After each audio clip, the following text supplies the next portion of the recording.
a la reunión.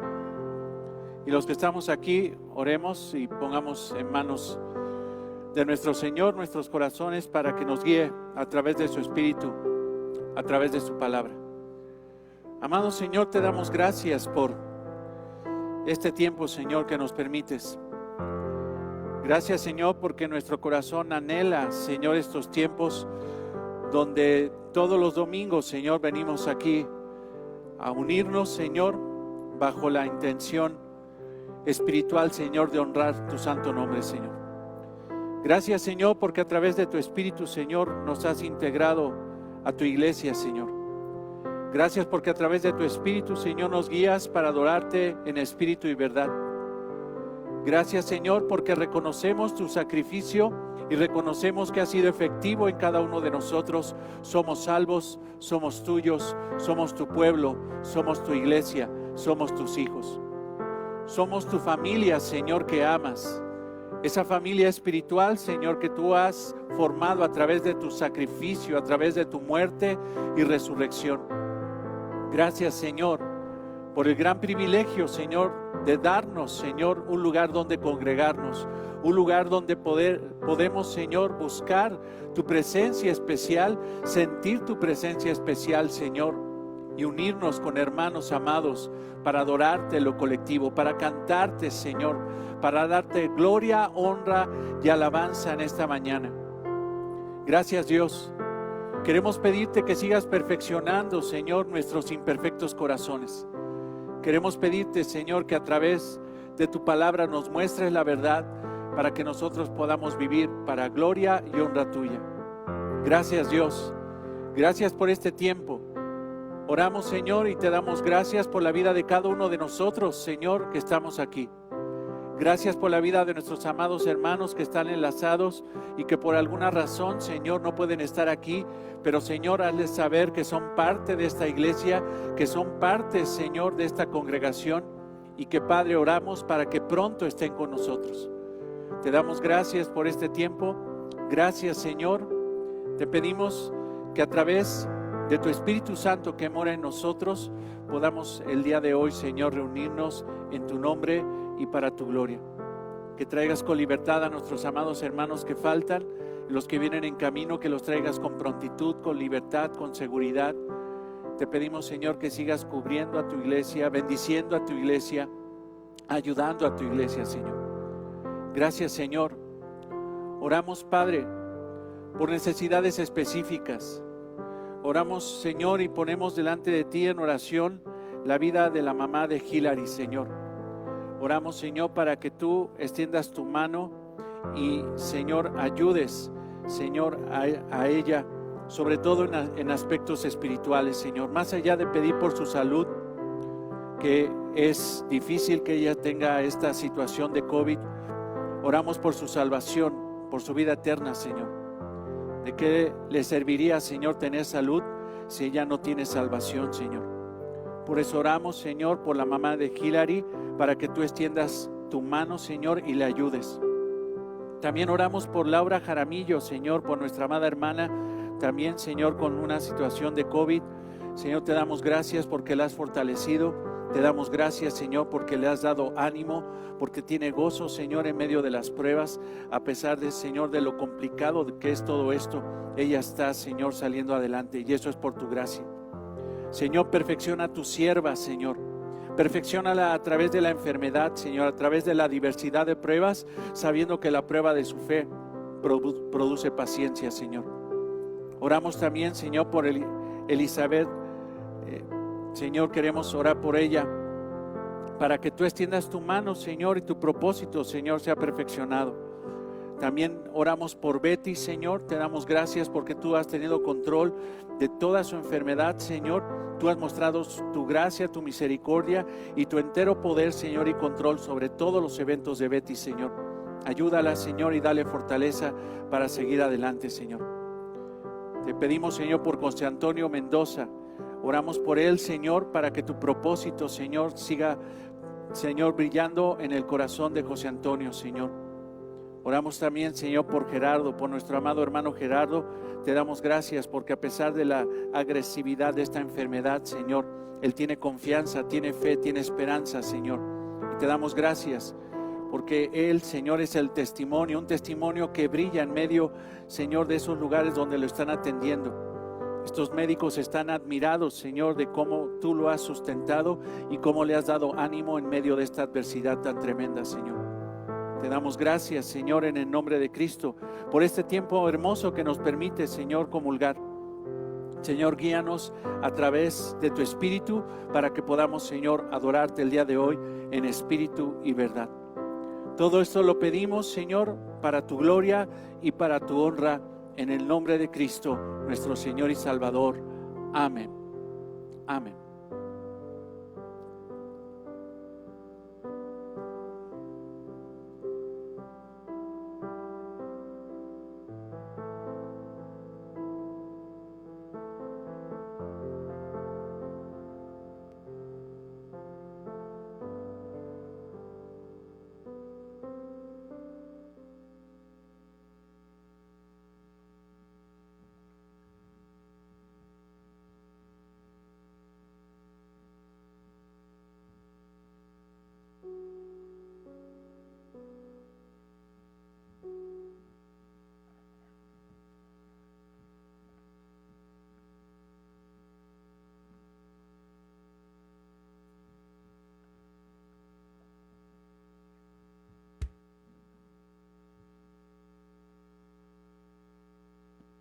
Buenos días, hermanos. ¿Cómo están? Gloria a Dios, hermano. Vamos a ocupar este tiempo para adorar a nuestro Señor. Padre, te agradecemos esta mañana por el gran amor, la gran misericordia, Señor, que tienes para con nosotros. Queremos alabarte, queremos bendecir tu nombre, Señor. Esta canción, como lo dice, Señor, tú eres exaltado sobre todo. Y tu palabra también vemos, Padre, que dice que todo lo que respira alabe al Señor. Hoy te cantamos, Señor, y reconocemos y recordamos siempre ese sacrificio precioso que tú hiciste en la cruz. Gracias porque dejaste ese trono celestial y moriste por hombres pecadores como nosotros. Y hoy bendecimos, Señor, ese acto de amor, de misericordia, y te bendecimos a ti, Señor, también.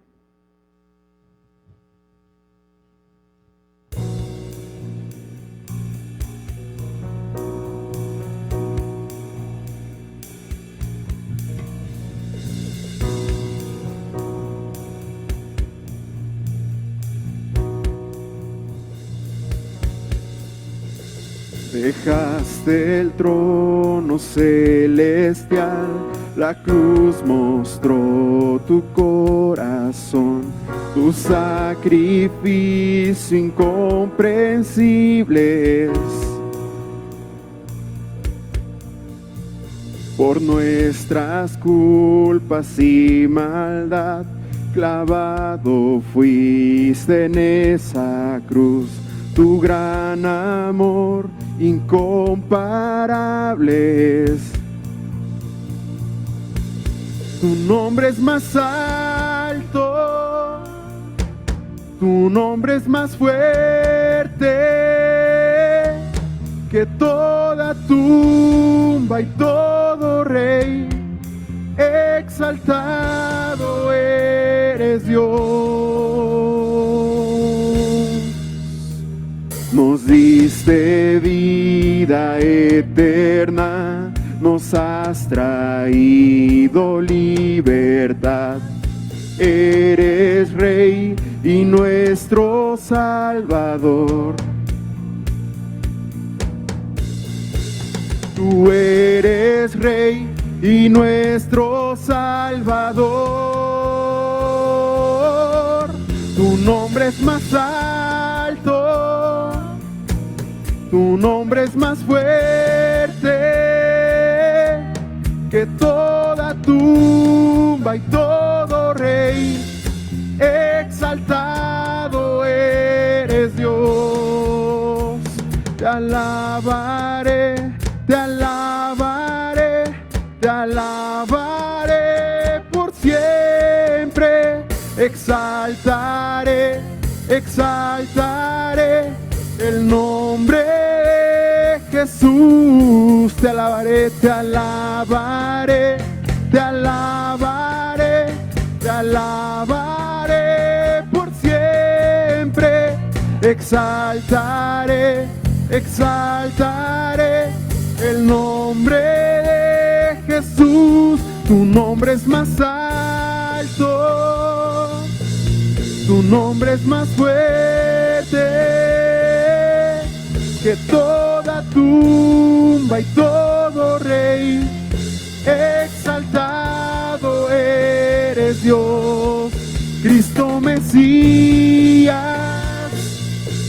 el único Salvador y digno de adoración. Exaltado eres Dios y digno de adoración. Exaltado eres Dios. Tu nombre es más alto, tu nombre es más fuerte que toda tumba y todo rey. Exaltado eres Dios.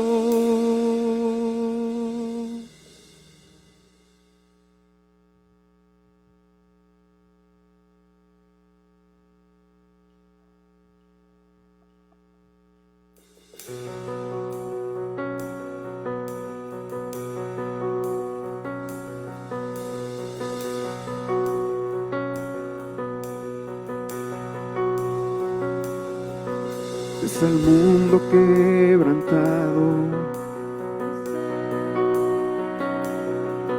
y el mal que está avanzando. Sabes que la luz de Dios traspasa toda oscuridad. Desearías ver que todo nuevo es. Amén.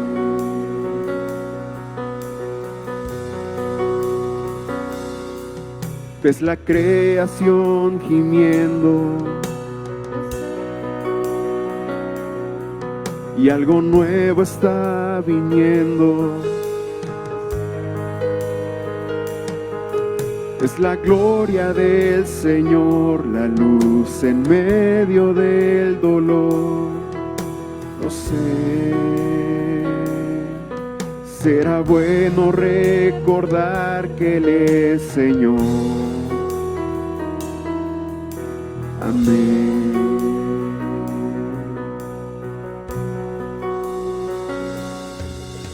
Hay alguien que es digno, hay alguien así, hay alguien que pueda el libro leer y el sello abrir. El león de Judá la muerte venció, el cordero murió, el rescate pagó y nos liberó. Él es digno, Él es digno del poder y la gloria, es digno, será digno de honor. Él es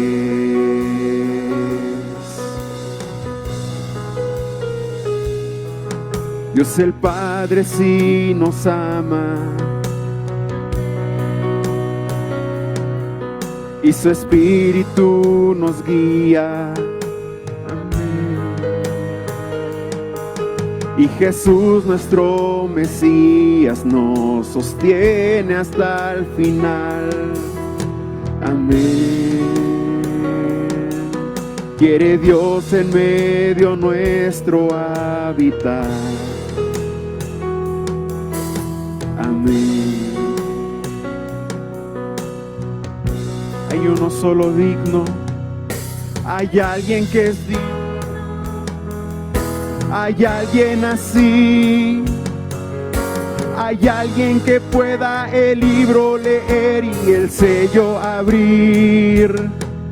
El león de Judá la muerte venció.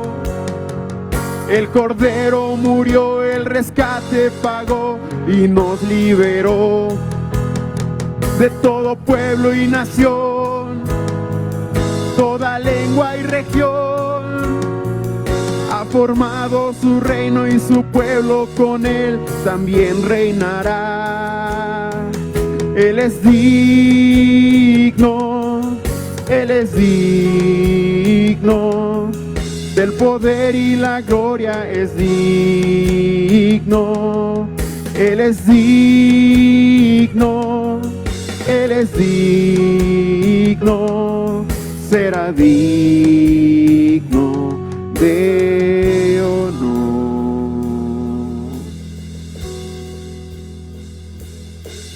Él es digno, él es digno, él es.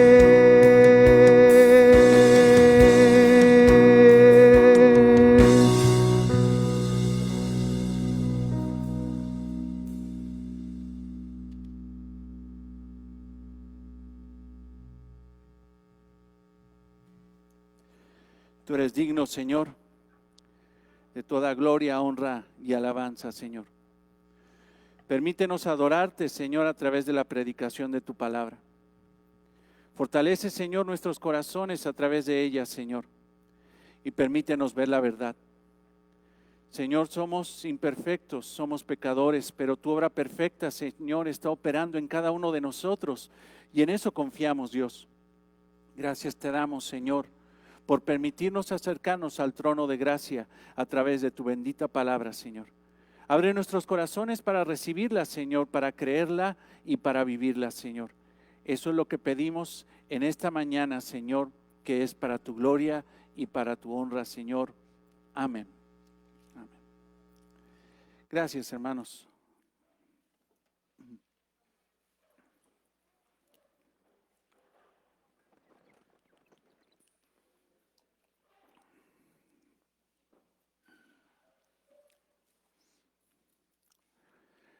Les pido que vayamos a Mateo 24, versículo 3 al 14.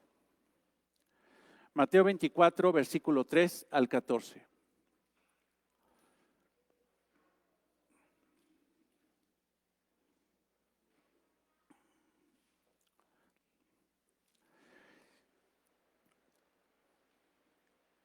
Y estando él sentado en el monte de los olivos, los discípulos se acercaron aparte diciendo: dinos, ¿cuándo serán estas cosas y qué señal habrá de tu venida y del fin del siglo? Respondiendo Jesús les dijo: mirad que nadie os engañe, porque vendrán muchos en mi nombre diciendo: yo soy el Cristo, y a muchos se engañarán. Y oiréis de guerra y de rumores de guerra, mirad que no os turbéis. Porque es necesario que todo esto acontezca, pero aún no es el fin. Porque se levantará nación contra nación y reino contra reino, y habrá pestes y hambres y terremotos en diferentes lugares. Y todo esto será principio de dolores. Entonces os entregarán a tribulación y os matarán, y seréis aborrecidos de toda la gente, de todas las gentes, por causa de mi nombre.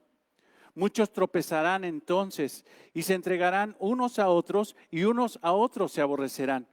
Y muchos falsos profetas se levantarán y engañarán a muchos. Y por haber multiplicado la maldad y el amor de muchos se enfriará. Mas el que persevere hasta el fin, este será salvo. Y será predicado el evangelio del reino en todo el mundo, para testimonio a todas las naciones, y entonces vendrá el fin. Amados hermanos, estamos delante de uno de los pasajes más maravillosos de todas las Escrituras, de toda la palabra de Dios. Es la respuesta más larga que podemos encontrar a una pregunta hecha al Señor. Cuando vemos esa respuesta tan larga, nos damos cuenta que la pregunta es sumamente buena, sumamente necesaria. Es la pregunta de los discípulos acerca de la venida del Cristo y el advenimiento del fin del siglo, el fin de la humanidad. Todo esto, hermanos, esta respuesta maravillosa que encontramos en Mateo 24 y 25, nos daremos cuenta que fue detonada por una pregunta. ¿Cuándo serán estas cosas?, dicen los discípulos. ¿Y qué señales habrá de tu venida y del fin del siglo? Sabemos el contexto de esta pregunta, hermanos, porque lo hemos estado viendo en estos días, en estos domingos pasados. Los discípulos han estado con el Señor Jesucristo ya más de 3 años y medio probablemente. Ellos entendieron que Jesucristo es el Mesías, el Hijo de Dios, el Hijo prometido, el descendiente del rey David. Ese Mesías prometido del Antiguo Testamento, los discípulos se dieron cuenta que Jesucristo era Él. De alguna u otra forma se habían dado cuenta de aspectos de la divinidad de Cristo. Ellos sabían que Él traería el reino prometido. Este Mesías había mandado a su heraldo, a Juan el Bautista, para proclamar el evangelio del reino. Durante 3 años fue el mensaje de nuestro Señor Jesucristo respaldado por milagros. Este mensaje del evangelio que daba nuestro Señor Jesucristo fue respaldado por milagros, mostrando que Él era el rey. Él era el que tenía la verdad. Él era el Mesías prometido. Jesucristo vino a ofrecerle al pueblo de Israel el reino de Dios, entrar al reino de Dios. Mas sin embargo, este pueblo necio, duro de cerviz, desechó al rey y desechó al reino. Fue entonces cuando el rey llegó al límite y desechó a los dirigentes corruptos de Israel, y en ese mismo momento desechó al pueblo de Israel, entendiendo que Dios tiene un propósito para Israel, pero sin embargo Jesús desecha el sistema religioso de Israel y desecha a esa generación. Les dice: ustedes no entrarán al reino, ustedes no lo harán. Empieza a profetizar desgracias en contra de ese pueblo, diciéndoles que el templo de Dios había quedado vacío. La presencia espiritual de Dios ya no estaría más en ese templo, y que ese templo sería destruido, y que el sistema religioso de los judíos sería desechado, será pausado para ser entregado a otro pueblo, a la iglesia. Eso es lo que está pasando. Entonces los discípulos, al ver la autoridad de nuestro Señor Jesucristo, que vieron que con autoridad confrontó en el templo, ese miércoles de la Semana Santa, que confrontó a los legalistas del templo, a ese sistema religioso, los juzgó y los condenó. Ellos creyeron que en ese momento Jesucristo establecería el reino.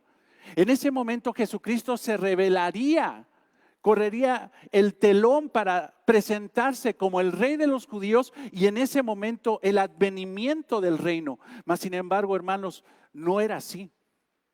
El reino no sería establecido en ese momento. Los discípulos eran judíos, hermanos, recordemos eso. Y todos los judíos, hermano, incluso los profetas del Antiguo Testamento, creían que cuando el Mesías viniera, vendría en ese mismo momento a establecer el reino. Yo te pido que vayas a Isaías 61 para que veas la concepción de los profetas del Antiguo Testamento acerca del reino y del rey. Isaías 61, 1, 2. El Espíritu de Jehová, el Señor, está sobre mí, dice el Mesías. Por cuanto me ungió Jehová, yo soy el ungido de Jehová, el rey, yo soy el ungido de Jehová. Me ha enviado a predicar buenas nuevas a los abatidos, a vendar a los quebrantados de corazón, a publicar libertad a los cautivos y a los presos, apertura de la cárcel. Proclamar el año de la buena voluntad de Jehová. Y ahora escucha esto: y el día de la venganza del Dios nuestro. Este era el ministerio de Jesús. Él dijo esto acerca de él mismo. Y si se fijan en la apreciación de Isaías, Isaías decía que en el momento de que viniera el ungido de Jehová, él predicaría el reino, pero inmediatamente después de predicar al reino, vendría y predicaría y ejecutaría el día de la venganza del Dios nuestro. Esa era la concepción. Viene el rey, predica la entrada al reino e inmediatamente después establecería el reino con juicio. Pero ahora te pido que vayas a Lucas 4:16 y verás algo que no pudieron ver los profetas del Antiguo Testamento y no podían ver los discípulos de Jesús. Lucas 4:16. Vino Jesús a Nazaret, a ese pueblo que lo vio crecer, donde se había criado, dice la palabra de Dios en Lucas 4:16. Y en el día de reposo entró a la sinagoga conforme a su costumbre, porque el Señor acostumbraba ir a la sinagoga, y se levantó a leer. Y se le dio el libro del profeta Isaías, ese mismo libro que ahorita leímos, Isaías 61. Y habiendo abierto el libro, halló el lugar donde estaba escrito: el Espíritu del Señor está sobre mí, por cuanto me ha ungido para dar buenas nuevas a los pobres. Me ha enviado a sanar a los quebrantados de corazón, a pregonar libertad a los cautivos y vista a los ciegos, a poner en libertad a los oprimidos, a predicar el año agradable del Señor. Y ahora vele el versículo 20. Y enrollando el libro, lo dio al ministro y se sentó. Y los ojos de todos en la sinagoga estaban fijos en él. ¿Por qué no continuó leyendo lo demás? ¿Por qué no dijo que él vino a establecer el juicio de Dios? ¿Por qué no leyó eso? ¿Por qué? Porque Jesús sabía lo que los demás no sabían. Porque Jesús sabía que él vendría a predicar la entrada del reino, a salvar a los incrédulos, a restaurar, a sanar, a predicar.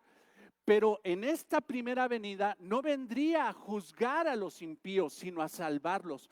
Por eso se detuvo, porque lo demás del texto de Isaías 61 habla del juicio, de la segunda venida del Señor. Y en su primera venida el Señor no vino a juzgar, sino a ¿qué? A salvar. Por eso no lo leyó. Ve lo que dice ahí en el versículo 21. Y comenzó a decirles: hoy se ha cumplido esta escritura, no el juicio, sino la salvación a través de la predicación del evangelio del reino. Hoy se ha cumplido. El juicio se cumplirá en mi segunda venida. Si te das cuenta, los profetas del Antiguo Testamento creían que cuando viniera el Mesías, él predicaría la entrada del reino y de inmediato establecería el reino. Pero no es así. Jesús, al leer, hermanos, el rollo de Isaías 61, está diciendo: hoy vengo en esta venida a predicar la entrada del reino, a bendecirlos con salvación, pero en mi segunda venida vendré a juzgarlos. Jesús lo sabía. Los discípulos entonces creyeron que como el Mesías ya había predicado el evangelio, la entrada del evangelio, entonces en ese momento se revelaría como el rey y establecería el reino en ese mismo momento. Pero no habían entendido, hermanos, que el Señor tendría que morir, el Señor tendría que resucitar, el Señor tendría que ascender al cielo, descender el Espíritu Santo, establecer el tiempo de la iglesia para que en un tiempo futuro Él regresara por segunda vez para establecer el reino de Dios. No lo habían entendido. Aún si te fijas en Hechos 1, 6, 8, fíjate lo que preguntan los discípulos. Entonces los que se habían reunido le preguntaron diciendo: Señor, fíjate, todavía el Señor había resucitado y decían: ya resucitó. Imagínate al rey, ha vencido a la muerte. Señor, ¿establecerás el reino ya? Entonces los que se habían reunido le preguntaron diciendo: Señor, ¿restaurarás el reino de Israel en este tiempo? Ya hoy, mañana vendrá tu reino, tú te presentarás como rey y tu reino se establecerá ya. ¿Y qué le contesta nuestro Señor Jesucristo a sus discípulos? No os toca a vosotros saber los tiempos. No, no es tiempo de que se establezca el reino. No os toca a vosotros saber los tiempos, el periodo de tiempo. No lo saben, o las sazones, en qué época va a ser esto. Aún en Mateo 24:42 les dice, no sabéis a qué hora ha de venir vuestro Señor. No saben en qué momento voy a venir por segunda vez a establecer el reino. Pero recuerda una cosa, hermanos, antes de que se establezca el reino de paz del Señor, primero va a haber violencia y destrucción de parte de Dios en contra de la humanidad caída. Antes de que venga la paz, va a venir la violencia de Dios en contra de todos los pecadores. No les toca a ustedes saber cuándo. No lo sabrán. Pero fíjate más adelante en el versículo 8. Pero recibiréis poder cuando haya venido sobre vosotros el Espíritu Santo. No voy a establecer el reino, pero voy a establecer la iglesia. No voy a establecer el reino aún. Eso va a ser en la segunda venida, pero va a venir el Espíritu Santo y establecerá el tiempo de los gentiles, el tiempo de la iglesia, el tiempo que ustedes no vieron, que los profetas del Antiguo Testamento no sabían, era un misterio. Los profetas del Antiguo Testamento no sabían que nosotros existiríamos, hermanos. Pero Jesús sí sabía. Ellos pedían que viniera el reino, pero Jesucristo quiso en su voluntad establecer su iglesia para que en un tiempo futuro, en la segunda venida del Señor, Él venga ya a establecer su reino mesiánico. Jesús lo sabía porque Jesús es Dios. Jesús sabía que Él tendría que ascender y pasaría un tiempo, hermanos, no sabemos, ya pasaron 2000 años, no sabemos si el Señor regresa mañana. No sabemos si el Señor regresa dentro de 15 días, dentro de un año o dentro de 2000 años más. No lo sabemos. Lo que sí sabemos, hermanos, todos lo sabemos, es que el Rey regresará. Jesús regresará. Entonces, por eso los discípulos se acercan al Señor. Ven todo lo que ha hecho. Los prodigios, los milagros, la predicación, el juicio incluso en contra del templo, en contra de los legalistas, de los escribas y fariseos, y le preguntan al Señor, ¿cuándo serán estas cosas? ¿Y qué señal habrá de tu venida y del fin del siglo? Pero si te fijas, hermanos, en la respuesta que tenemos en el 24, en el capítulo 24 y 25, el Señor no les dice nunca cuándo, no les da una fecha. Nunca les da una fecha. Es ridículo y inútil calcular el tiempo donde el Señor va a regresar. No lo dio el Señor, no era de su interés, pero el Señor no se quedó callado. El Señor cayó el tiempo. ¿En qué momento va a ser? Lo cayó, pero nunca cayó qué señales habría de su venida y del principio del fin.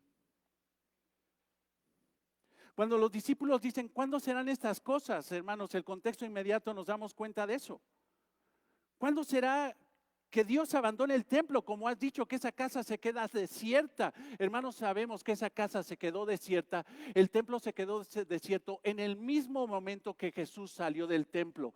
Jesús es Dios, se retiró del templo y en ese momento, esa casa, la casa de Dios, era ya la casa de los hombres pecadores. En el momento de que Jesús se retiró, Dios se retiró. Eso pasó en ese momento. ¿En qué momento acontecen esas cosas? No se los dijo el Señor, pero nosotros lo sabemos, porque el Señor abandonó el templo para nunca más volver. Esa casa se quedó desierta en ese mismo momento. Ahora, ¿cuándo acontecerán esas cosas que dices tú que el templo va a ser destruido? Lo sabemos, hermano, históricamente. 37 años después, el templo, en el 70 después de Cristo, fue destruido y no quedó piedra sobre piedra como lo profetizó Jesús. Ahora ponme atención en esto, porque algunos dirán, todo lo que dice Mateo 24 no va a pasar. Déjame decirte una cosa, cada cosa que Jesús ha dicho se ha cumplido y se cumplirá. Dijo que la casa de Dios quedaría desierta y así fue. Dijo que el templo será destruido y Jerusalén será destruido y así fue en el año 70 después de Cristo. Tito Vespasiano destruyó el templo y no quedó piedra sobre piedra. Entonces, hermanos, todo lo que vamos a leer de Mateo 24, Mateo 25, se va a cumplir. ¿Por qué? Porque lo dijo el Señor Jesucristo, el profeta de profetas, el Dios único y verdadero. Y Dios no es mentiroso. Jesús lo que dice, lo cumple. Entonces, hermano, ¿cuándo se cumplirán esas cosas? Se cumplieron ya, pero hay otras cosas que aún no se han cumplido y quiero que tú pongas atención porque muchas cosas que vamos a encontrar en Mateo 24 no se han cumplido el día de hoy. No han pasado el día de hoy. En el tiempo, hermanos, de que el Señor lo dijo, al día de hoy no se han cumplido esas profecías, pero se cumplirán. Muchos dicen, hermanos, que eso ya se cumplió, que esas palabras que el Señor Jesucristo profetizó ya se cumplieron en los años incluso de esa persecución en contra de los judíos. Pero hermanos, si nosotros analizamos, y no quiero detenerme mucho en eso, si analizamos y lo vamos a ver, nos daremos cuenta que esas señales del fin, esos dolores de parto, hermanos, tan severos, tan apocalípticos, tan llenos de holocausto, hermanos, no han pasado. No han pasado. ¿Cuándo sucederán estas cosas? ¿Cuándo establecerás tu reino? ¿Cuándo vendrá el fin del siglo? Y fin del siglo se refiere al fin de la era de la humanidad, al fin de la era del hombre, al fin de la era del pecado. ¿Cuándo vendrá el Rey de Reyes, Señor de Señores y acabará con toda la perversidad de la humanidad y establecerá su reino de paz? ¿Cuándo vendrá el fin del siglo? ¿Cuándo será el tiempo de tu venida? ¿Cuándo tú te revelarás como rey? ¿Cuándo será eso que dices tú? Que tu pueblo te dirá genuinamente, bendito es el que viene en el nombre del Señor. ¿Cuándo acabarás con Satanás, con toda la perversidad? ¿Cuándo? Jesús no les dice cuándo, pero sí les dice qué va a pasar antes de ese tiempo, de ese tiempo. Y es aquí donde estamos, hermanos, en esta respuesta gloriosa de nuestro Señor Jesucristo.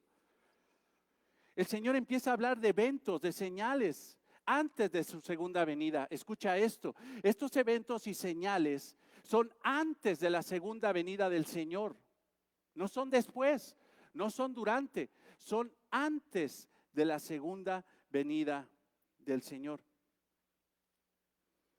Recordemos que en el versículo 3 está los discípulos, estando él sentado en el monte de los olivos, porque este es el discurso del monte de los olivos, los discípulos se acercaron aparte diciendo, dinos, ¿cuándo serán estas cosas? ¿Y qué señales habrá de tu venida? ¿Qué señales? ¿Qué prodigios? ¿Qué tendremos que ver? ¿El cielo se oscurecerá? ¿La luna se desintegrará? ¿Qué señales habrá que nos avisen de tu venida? ¿Qué es lo que tenemos que ver en el cielo o en la tierra como testimonio sobrenatural para saber que tú ya vienes y pondrás fin a toda la iniquidad? Fin del siglo. ¿Cuándo serán? No les dice cuándo, pero sí les dice cómo y qué señales habrá. Versículo 42, si me acompañas más adelante. Velad pues, porque no sabéis a qué hora ha de venir nuestro Señor. Ustedes velen, ustedes estén pendientes. ¿Cuándo será? No se los diré. Mas sin embargo, ustedes deben velar pues, porque no sabéis a qué hora ha de venir vuestro Señor.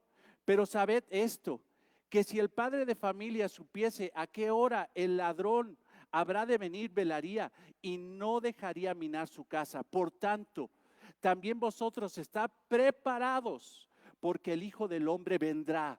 Es eminente, Jesucristo regresará, vendrá a la hora que no pensáis. Cuando menos lo esperes, cuando menos en ese momento, Jesucristo regresará. Pero dice, antes de que regrese, va a haber 6 señales. 6 señales que ustedes tienen que tener bien conscientes. Ustedes deben de estar preparados para esas señales, pero esas señales no implican mi venida. Esas señales son antes de mi venida. No les dice cuándo, pero les da señales antes de su venida, a las cuales les llama dolores de parto. Este es el primer grupo de 6 señales que anuncia la segunda venida del Señor, del Rey de Reyes y el advenimiento de su reino. Primero, la primera señal, el primer dolor de parto, engaños, versículos 4 al 5. Guerras, versículos 6 al 7. Destrucción mundial, versículos 7 al 8. Martirio de los creyentes, versículo 9. Deserción y traición de falsos cristianos o de falsos creyentes, mejor dicho, versículo 10 al 13. Predicación mundial del Evangelio, versículo 14. Hermanos, son 6, hoy veremos nada más una. La primera señal, los engaños. Pero antes de eso, hermanos, yo quiero que veas el versículo 8, porque de esto va a hablar el Señor. Y todo esto será, ¿qué dice ahí? Principio de dolores. Todo esto, estas 6 señales serán principios de dolores. La palabra en griego es odín, me la aprendí, odín. ¿Qué quiere decir odín? Dolores de parto. Yo sé que tengo aquí hermanas que han tenido la bendición de tener hijos y saben que los dolores de parto son insoportables. Son, hermanos, tremendo. En una ocasión tu servidor se puso mal de los riñones, piedras en los riñones. Gracias a Dios el Señor me sacó de eso. Y el doctor me dijo, lo que estás experimentando de dolor, porque era un dolor tremendo, hermanos, me decía, es casi como un dolor, o incluso me dice, probablemente sea más fuerte que un dolor de parto. Yo todavía le decía al doctor de broma, pues ya hágame cesárea, porque yo ya no aguanto. No aguanto el dolor que tengo. Si esto es un dolor de parto, ya no lo aguanto. Quiero que nazca.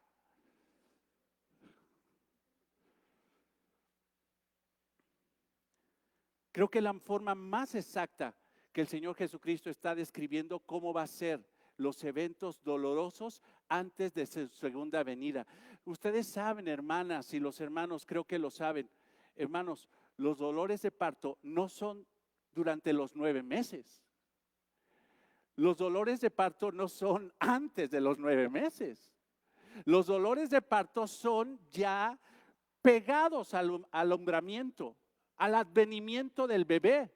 Y lo que está diciendo el Señor Jesucristo dice, antes de que yo, mi reino, dé la luz, antes del advenimiento del reino, antes de que yo me muestre como rey y establezca el reino, antes de eso vendrán dolores de parto.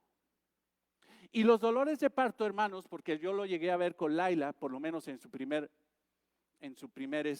parto, lo llegué a ver de lejos porque no pude entrar al parto, me puse mal. Pero yo veía que cada vez eran más constantes, más pegados y más intensos. Más intensos. Y así pasará. Las contracciones, los dolores de parto serán cada vez más dolorosas antes del alumbramiento, antes del advenimiento del rey. Como describen los juicios de Dios en Apocalipsis, así será. Cuando uno ve los juicios de Dios a través de los sellos, de las copas, de los juicios, que eso lo vamos a ver, hermanos, nos damos cuenta que el juicio de Dios cada vez es más seguido y más contundente, al grado de que la gente pedirá, gritará que ya venga el alumbramiento. Pero esos que gritarán que venga el alumbramiento no serán los impíos, sino serán los creyentes de ese tiempo, hermanos. ¿Cuándo será eso? ¿Mañana? ¿Pasado mañana? No lo sabemos. Pero será tanto el sufrimiento de la humanidad como nunca antes ha pasado, que pedirán ya el alumbramiento para que pasen los dolores de parto. Estos eventos pasarán antes del advenimiento del reino. Esos dolores o señales o acontecimientos serán 6, y el primero de ellos será el engaño de los falsos cristos. Ve el versículo 4, Mateo 24, 4. Respondiendo Jesús, porque le hicieron la pregunta, ¿cuándo será? Pero el Señor no dice cuándo, sino dirá el trasfondo, el cómo.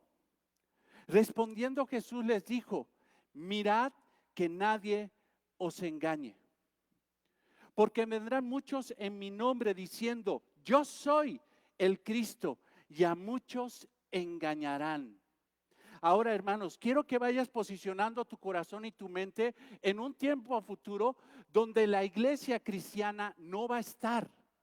Esto no lo va a vivir la iglesia cristiana, hermanos. Antes de eso, el Señor ya nos raptó. Y te voy a dar fundamentos para eso. Porque muchos piensan que no es así. Muchos piensan que la iglesia cristiana va a padecer la tribulación, la gran tribulación. Mas, sin embargo, nosotros creemos, por una interpretación correcta de la palabra de Dios, que antes, hermanos, de que vengan estos juicios, estos dolores de parto, la iglesia ya no está aquí, estará en la gloria, hermanos, con el Señor.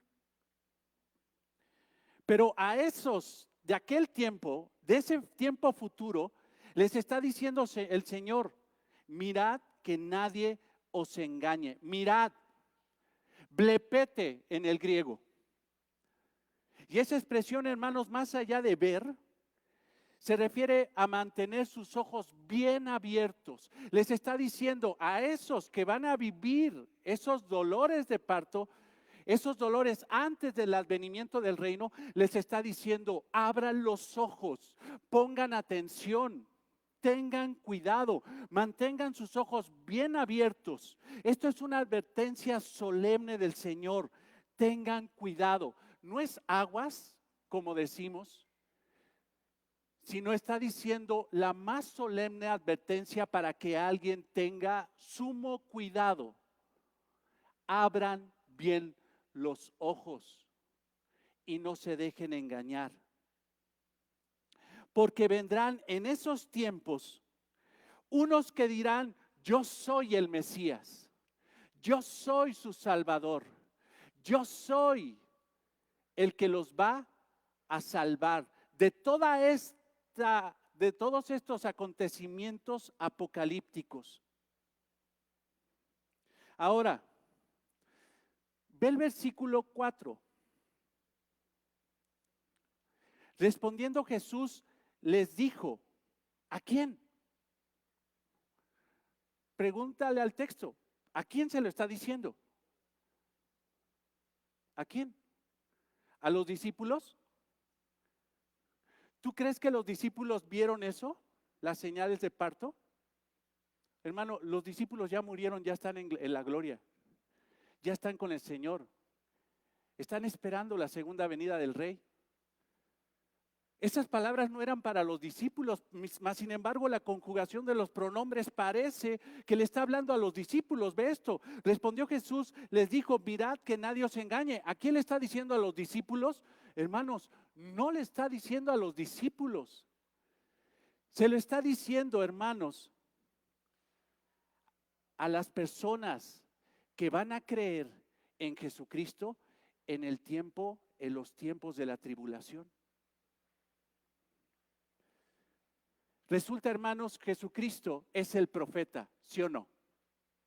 Y resulta, hermanos, que en el Antiguo Testamento constantemente los profetas de Dios hablaban del futuro como si estuvieran hablando a personas que estaban en el presente.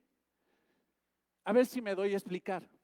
Cuando empezaban a profetizar los profetas del Antiguo Testamento, empezaban a hablar acerca de los acontecimientos a las personas como si estuvieran ahí, pero realmente estaban hablando a personas que iban a estar en el futuro.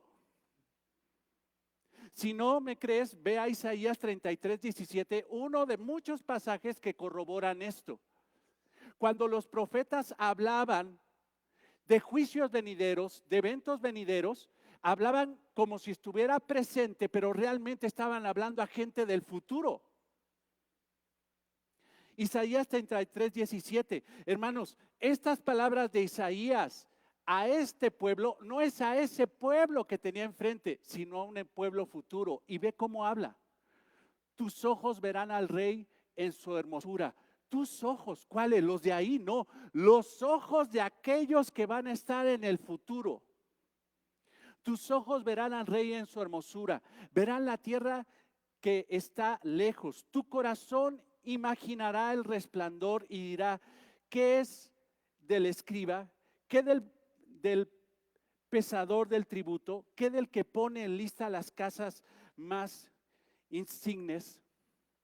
Hermanos, no se lo está diciendo a gente en ese momento, se lo está diciendo a la gente del futuro.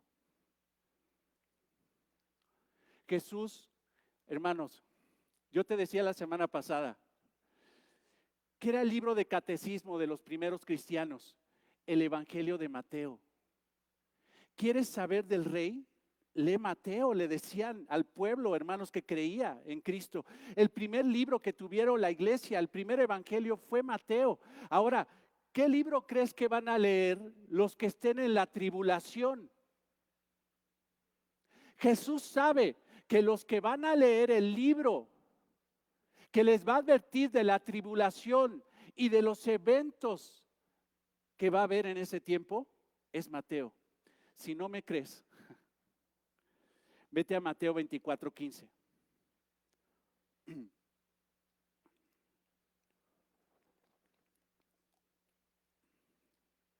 Y ve lo que hace Mateo, lleno del Espíritu Santo. Por tanto, cuando veas en el lugar santo la abominación desoladora de que habló el profeta Daniel, y ahora entre paréntesis esto, el que lee, entienda. ¿Quién va a leer esto? ¿Los discípulos? Hermanos, lo están oyendo, no lo están leyendo. ¿Quién lo va a leer? Los que estén en el futuro. Jesús está advirtiendo a través del Evangelio lo que va a pasar en el futuro a la gente que va a leer Mateo. Esto, hermanos, no es para los discípulos como creen muchos. Mira, le dijo a los discípulos que vendrán las señales. No era para ellos, era para la gente futura que estaría en ese momento. Mateo lo sabía y lleno del Espíritu Santo agregó esta nota editorial. El que lee, hermanos, no los conozco, pero está leyendo. Tengan cuidado. Tengan cuidado. Entonces, ¿qué está haciendo el Señor Jesucristo? Está advirtiendo, está diciendo, mirad. No se lo está diciendo a los discípulos, se lo está diciendo a la gente en el futuro. Mantengan bien sus ojos abiertos. ¿Por qué? Porque vendrán muchos a engañarlos. Ahora, hermanos, ¿en dónde tendrían que permanecer los ojos abiertos de ellos? ¿En dónde? ¿En qué? En la palabra. Si ellos ven nada más los acontecimientos, no se van a dar cuenta, pero si agarran el Evangelio de Mateo y ven esto que está escrito para ellos desde el pasado, en ese momento se darían cuenta de lo que pasaría y ellos estarían apercibidos, estarían advertidos. Una muestra más, hermano, de que, hermana, que de que el que lee la Biblia tiene conocimiento. Si no lees la Biblia, va a haber una desgracia y te van a engañar. Por eso el Señor está diciendo, mirad, les advierto que vendrán muchos diciendo, falsos cristos diciendo, yo soy el Cristo, presentándose como si fueran ellos mismos el Mesías. Esta es la primera contracción, el primer dolor de parto, la primera señal antes de la venida del Señor, cuando empiecen a venir muchos diciendo, yo soy Jesucristo y vengo a salvarlos. Mirad que nadie os engañe, porque vendrán muchos en mi nombre diciendo, yo soy el Cristo, y a muchos engañarán. Hermanos, esto no es un aviso para la iglesia de Cristo, pues creemos que el Señor, antes de la gran tribulación, antes de estos tiempos que señala Mateo 24, el Señor se habrá llevado en el rapto a su iglesia.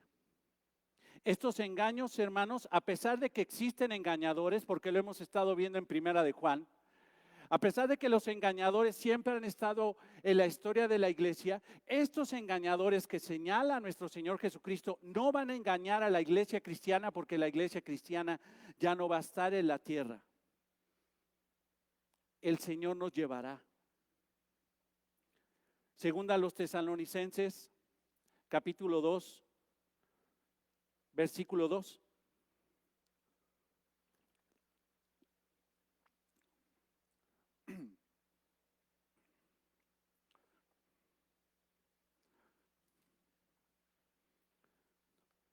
Pero con respecto a la venida, ¿qué venida? Hermanos, los evangelios, el Nuevo Testamento se dedicó en mucho a desarrollar la idea de la segunda venida del Señor. Y aquí el apóstol Pablo, tiene conocimiento de la segunda venida del Señor y les aclara a los de Tesalónica esto. Pero con respecto a la venida de nuestro Señor Jesucristo y nuestra reunión con Él, os rogamos, hermanos, que no os dejéis mover fácilmente de vuestro modo de pensar, ni os conturbéis ni por espíritu, ni por palabra, ni por carta como si fuera nuestra, en el sentido de que el día del Señor está cerca. ¿Qué les estaban diciendo? Ya, el día del Señor ya está, los juicios ya están, los dolores de parto ya están.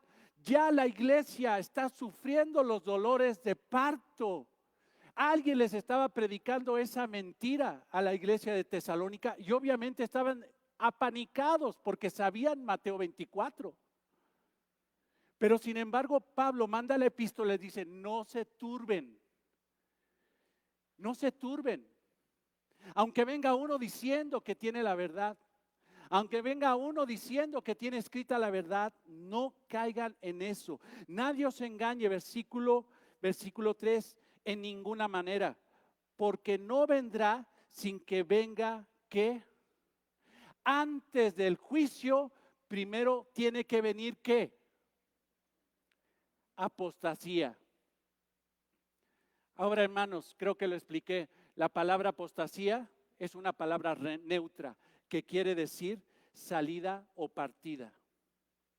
Yo sé que para muchos apostasía se oye a anticristos, apóstatas que negaron la fe, que desertaron de la fe. No, hermanos, la palabra apostasía tiene que estar acompañada de otra palabra para definirla. Y aquí si te fijas, nada más dice que apostasía, pero no dice de quién. Apostasía es salida o partida. Como un barco que zarpa, decían, ese barco apostató. ¿Qué quiere decir? Partió, salió. Y antes de que vengan las señales, antes que vengan los dolores de parto, primero se tiene que dar la partida. ¿De quién? Versículo 2, de la iglesia. La apostasía de la iglesia. No quiero que te confundas. Apostasía se refiere a la partida de la iglesia, a la salida de la iglesia de esta tierra, en el momento de que Jesús se lleve a su iglesia. antes de que vengan los dolores de parto. No se dejen engañar, iglesia. Primero es necesario la partida de la iglesia. Y después se manifestará el hombre de pecado, versículo 3, el hijo de perdición. Primero es la partida de la iglesia, empiezan los dolores de parto y se manifestará el anticristo. Tú y yo no conoceremos el anticristo, nunca. Sabremos de él, pero no conoceremos. Así que, hermanos, si encontraste en YouTube que el anticristo ya llegó, pues estás equivocado, porque aquí seguimos. Antes de que se manifieste el hombre de pecado, el hijo de perdición, primero, hermanos, Cristo se lleva a su iglesia, se la lleva.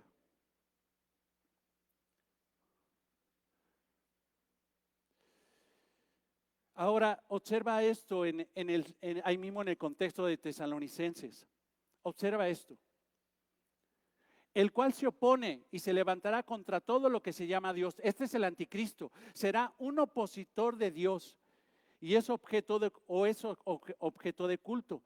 Tanto que se sienta en el templo de Dios como Dios, se hará pasar por Dios. El anticristo, haciéndose pasar por Dios.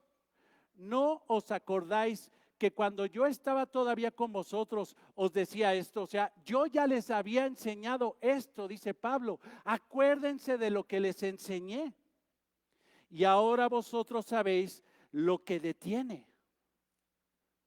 ¿Lo que detiene qué? La venida del anticristo. Lo que detiene los juicios de Dios. Lo que detiene, hermanos, que todavía no estamos en dolores de parto. ¿Qué es lo que detiene que todavía no estemos en dolores de parto? ¿Qué es lo que detiene que todavía no venga el rey a establecer su reino y sus juicios? ¿Qué es lo que detiene? Hermanos, por el contexto, lo que detiene es la presencia de la iglesia en la tierra. ¿Por qué, hermanos, no ha venido los dolores de parto? Porque todavía estamos aquí. Porque la iglesia de Cristo, hermanos, tiene el Espíritu Santo. Pero cuando Dios retire a la iglesia, en ese momento, hermanos, se desatarán los juicios. En ese mismo momento. Lo que detiene la ira de Dios es que todavía estamos aquí. Yo te pregunto, ¿Dios quiere que su esposa sufra los juicios? No. Pero cuando Dios retira a su esposa, cuando Jesucristo retire a su esposa en el rapto, ya lo que detiene ya no estará.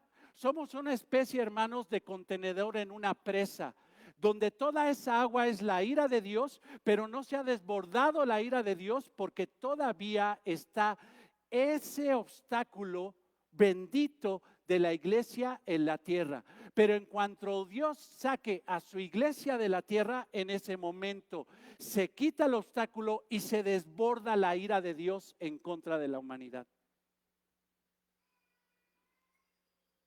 También por el contexto podemos ver que eso que detiene es el Espíritu Santo. Si tú me preguntas si el Espíritu Santo estará en los tiempos de la tribulación, sí, pero el Espíritu Santo, hermanos, estará para salvar a aquellos, pero no para detener la ira de Dios. Hermanos, muchos nos quejamos de la iglesia. Ay, que mira cómo es este hermano, que mira cómo es esta hermana, que a ver si le ponen el alto, que quién sabe qué, que quién sabe qué tanto. Y se dicen que es la iglesia cristiana. Somos la iglesia cristiana y, hermanos, somos imperfectos. Y aún así de imperfectos, somos un obstáculo al pecado. ¿Sabes por qué la homosexualidad, el lesbianismo, todo ese tipo de cosas, la pedofilia, la promiscuidad sexual, la mentira, el odio, la contienda, la destrucción entre familias, todo ese tipo de cosas perversas no se han desbordado como tenían que haberse desbordado? ¿Sabes por qué? Porque la iglesia sigue aquí. Pero en cuanto Dios quite lo que detiene, su Espíritu Santo restringiendo el pecado y la iglesia santa, en ese momento se desbordará inmediatamente después los juicios de Dios. Entrará este mundo en parto y los dolores serán cada día, cada vez y cada segundo más dolorosos y más contundentes. Apocalipsis 3:10, escucha esto. Por cuanto has, y se lo dice la iglesia, por cuanto has guardado la palabra de mi paciencia, yo también te guardaré de la hora de la prueba que ha de venir sobre el mundo entero. Está diciendo Jesucristo a su iglesia, por cuanto tú has guardado la palabra, por cuanto ustedes creen en mí, yo los guardaré de la hora de la prueba que ha de venir sobre el mundo entero. Esta es una promesa a la iglesia. Cristo está diciendo, no pasarán por la tribulación. Yo los quitaré. Vendrán los dolores de parto cuando ustedes partan. Cuando la iglesia ya no esté, en ese momento vendrán los dolores de parto. Primera a los Tesalonicenses 4, 13 al 18.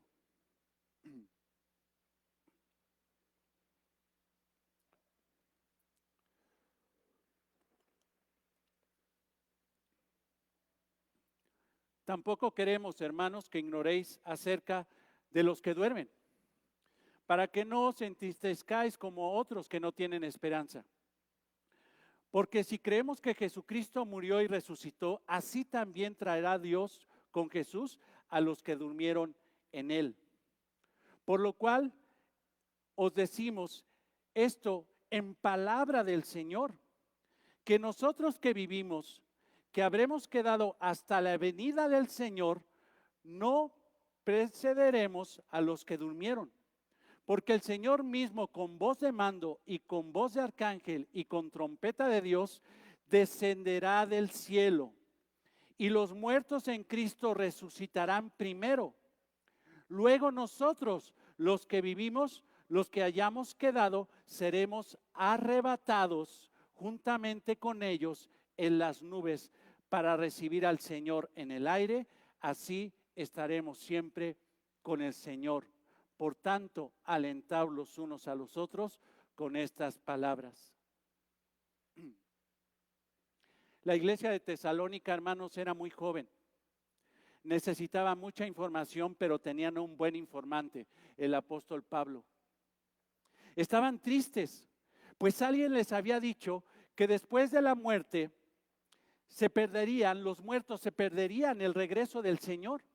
Oye, ya murieron, entonces ese famoso rapto no lo van a vivir. Pero Pablo les dice, no, los muertos, los que murieron en Cristo, serán los primeros que vivan el rapto, junto con los que queden vivos.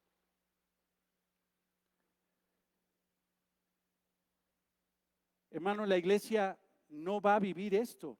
Y quiero dar ese énfasis, porque simple y sencillamente hay gente o personas que creen esto, que no los juzgamos, no dejan de ser cristianos por eso, pero dicen que la iglesia va a vivir la gran tribulación.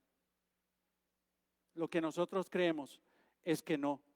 Previo a eso, el Señor resucitará a los muertos, los unirá con los que estén vivos en ese momento y se los llevará. El Señor descenderá, no tocará tierra, nos encontraremos con Él en el cielo y nos llevará a su presencia. Y en ese momento, hermanos, cuando es retirada la iglesia, el juicio empezará. Ahora, si la iglesia ya no está, imagina cómo está la humanidad hoy. ¿Cómo está? ¿Cómo están las familias? Los matrimonios. Ya ni existen los matrimonios. Ya nadie quiere casarse. Ya nadie quiere tener hijos. El egoísmo de los hombres, hermanos, se ha multiplicado de una forma impresionante, pero la iglesia está. Pero en el momento de que la iglesia sea retirada, imagínate cómo se va a multiplicar la maldad en la tierra. No va a haber límite. La maldad de los hombres se va a desbordar al máximo. Dios permitirá, porque quitará la restricción, permitirá que los hombres lleguen a pecar a los grados más superlativos que pueden existir. Segunda de Timoteo 3:1. También debes saber esto, que en los postreros días vendrán tiempos peligrosos. La palabra en griego es salvajes. Será una jungla.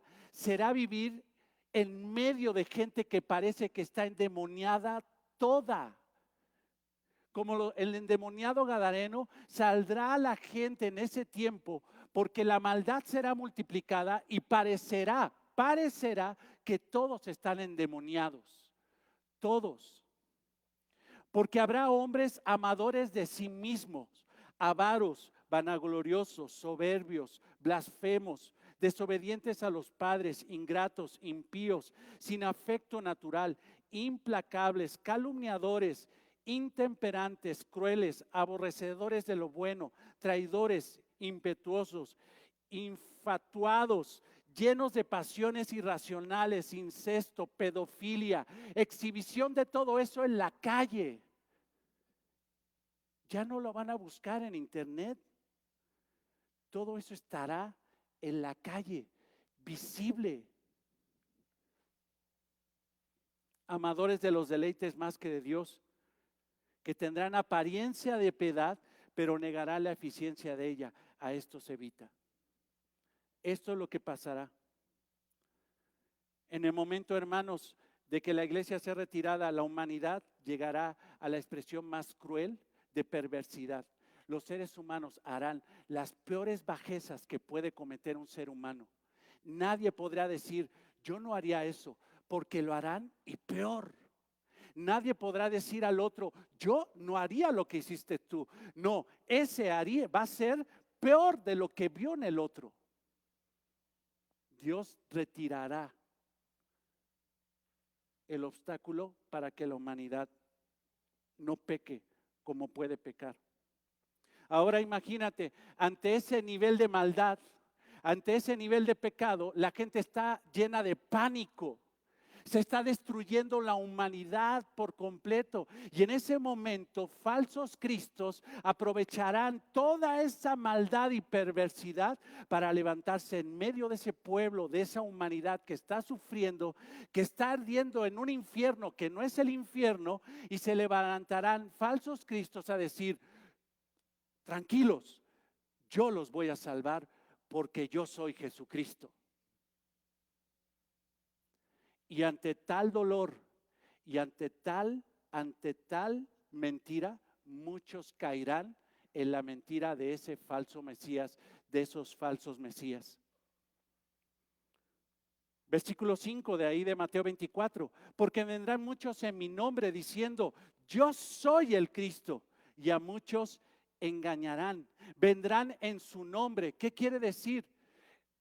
Que vendrán haciendo prácticamente lo mismo que el Señor, pero falsificado, milagros, prodigios, predicando un evangelio que no es el verdadero, sino un evangelio falso, una reproducción falsa de la persona, del ministerio y del mensaje de nuestro Señor Jesucristo.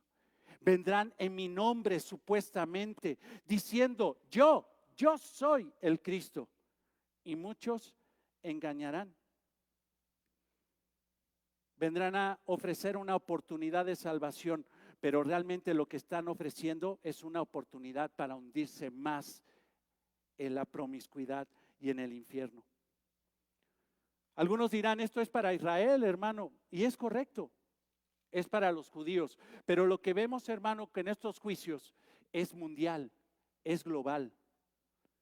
No solamente estos falsos anticristos, estos falsos cristos se ofrecerán como el Mesías de Israel, sino también se ofrecerán como el Mesías de la humanidad, del pueblo gentil. Y Jesucristo les está diciendo, se van a multiplicar.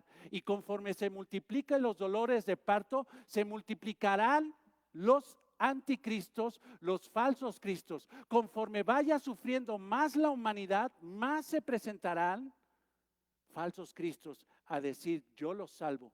Pero dice Jesús, no les crean. No les crean.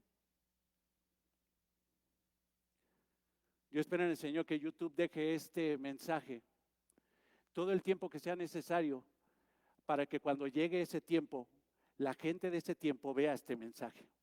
Pero confío, hermanos, que la palabra que es eterna estará para que lo lean y se aperciban los que van a estar en ese tiempo.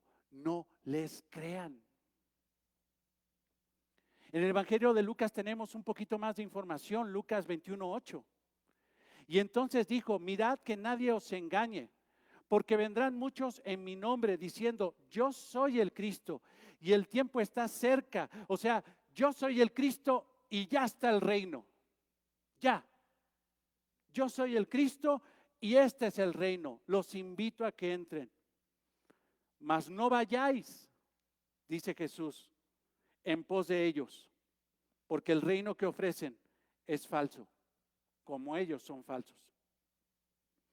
Más adelante en el versículo 23 de Mateo 24, Jesús reafirma esta solemne advertencia de tener cuidado con esos. Entonces, si alguno os dijere, mirad, aquí está el Cristo, eso se refiere, he aquí, yo soy el Cristo, vean, yo soy. O mirad, ahí está, no le creáis, porque se levantarán falsos cristos y falsos profetas y harán grandes señales y prodigios. Y de tal manera, o sea, estos hombres harán milagros, sanidades, señales, milagros, no potencializados por el Espíritu Santo, como pasó con Jesucristo, sino potencializados por demonios. Estos harán milagros de tal manera, escucha esto, si fuere posible, yo te pregunto, un verdadero creyente, uno que tiene la unción del Santo, ¿caerá en ese engaño? La respuesta es no. Hermanos, un verdadero creyente no cae en esos engaños. El que cae en esos engaños es uno que no es creyente. Lo que está diciendo aquí el Señor Jesucristo, observa, de tal manera que engañarán. Si fuere posible, ¿es posible? No es posible, pero sin embargo el engaño es tan perfecto que podría caer hasta un creyente. Podría caer un creyente. Ahora dicho, hermanos, yo sé que estamos hablando del futuro, pero hoy hay falsos cristos y falsos predicadores, falsos apóstoles, falsos que cómo hacen caer en mentira a creyentes. La pregunta es si realmente lo son, porque no es posible que un verdadero creyente caiga en eso. Podría ser engañado eventualmente, pero seguirlos nunca. Uno que se dice creyente que sigue este tipo de personas no es creyente. No es creyente. Estos famosos falsos cristos son los anticristos de Primera de Juan. No solo predican falsedades de Jesucristo, sino quieren suplantar a Cristo.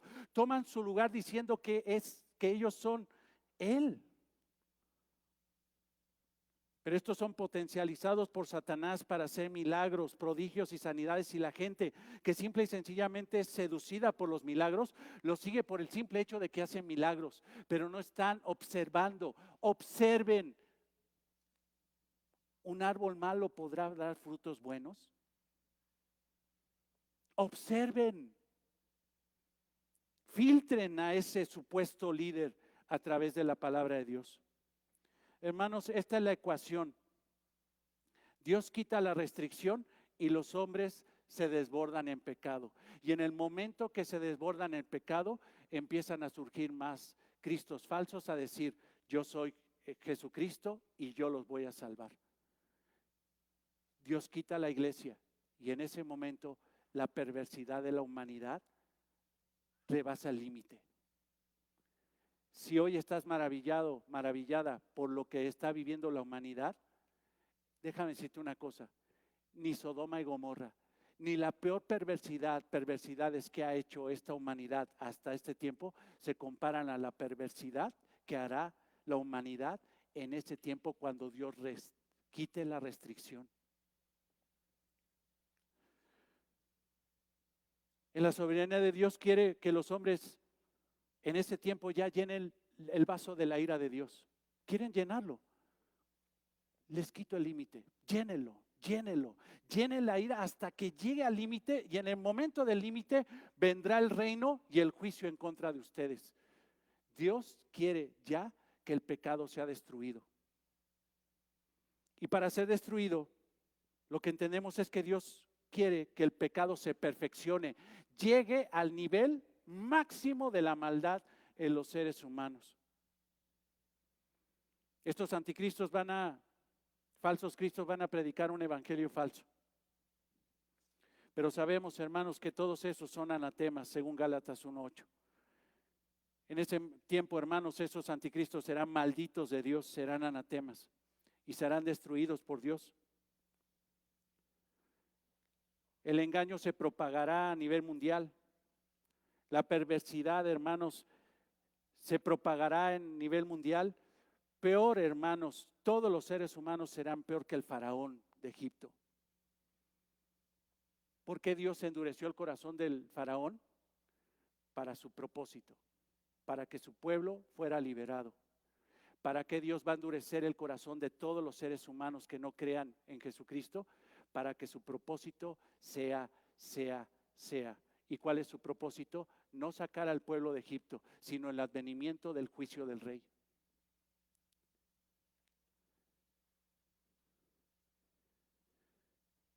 ¿Quién inspiró a todos estos? ¿Quién es el inspirador de estos engañadores? Obviamente tú dirás Satanás, pero atrás de todo eso está el anticristo, el hijo de Satanás. Él será la persona definitiva donde morará Satanás. Así como Jesucristo, hermanos, en él habita la plenitud de la deidad de Dios, así en el anticristo, en ese hombre, habitará la plenitud de la maldad de Satanás. Él será el anticristo, el mayor engañador, el que se levantará y dirá: yo soy Jesucristo, el suplantador. Ese será el hijo del diablo, será el maligno, el llamado hombre de pecado, el hijo de perdición, como lo llamó Pablo. El cuerno pequeño, y así lo llamó Daniel. La bestia lo llamó Juan. El anticristo también lo llama Juan. Ese será el principal engañador que potencializará a todos los engañadores, propagando una mentira mundial que cautivará no solamente a las naciones de todo el mundo en ese tiempo, sino también hará caer en engaño a Israel, al pueblo amado de Dios. El anticristo es la personalización perfecta de la mentira. Él engañará al pueblo de Dios, les dirá que viene de parte de Dios, que viene en son de paz, pero no cumplirá eso y destruirá a Israel. Daniel 9:27. El anticristo, hermanos, odia a los judíos y quiere exterminar a Israel. ¿Por qué? Porque el anticristo sabe que Jesucristo regresa por un solo motivo. ¿Por qué va a regresar Jesucristo a la tierra?